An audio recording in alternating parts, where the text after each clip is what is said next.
Berdasarkan update data mingguan peta zonasi COVID-19 pertanggal 2 Agustus 2020 yang dilakukan Satuan Tugas Penanganan COVID-19, Kota Ambon kembali masuk dalam zona merah COVID-19.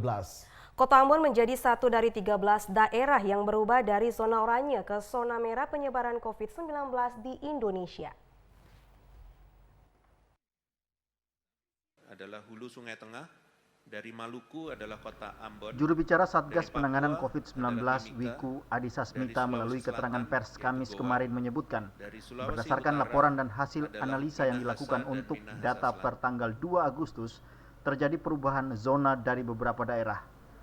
Data Satgas Penanganan COVID-19 merinci di mana zona merah atau berisiko tinggi berjumlah 44, namun pada pekan ini berubah menjadi 33. Sementara pemetaan zona orange dari 160 menjadi 194.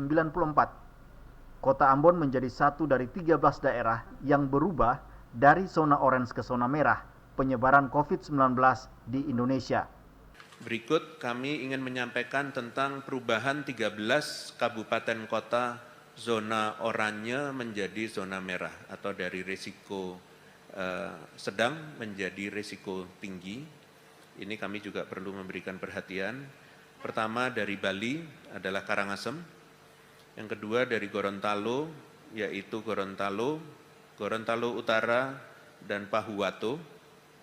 Dari Jawa Barat adalah Kota Depok. Dari Kalimantan Selatan adalah Hulu Sungai Tengah. Dari Maluku adalah Kota Ambon.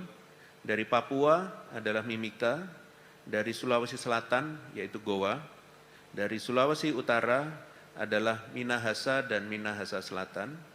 Dari Sumatera Selatan adalah Kota Prabu Mulih. Dari Sumatera Utara adalah Kota Binjai.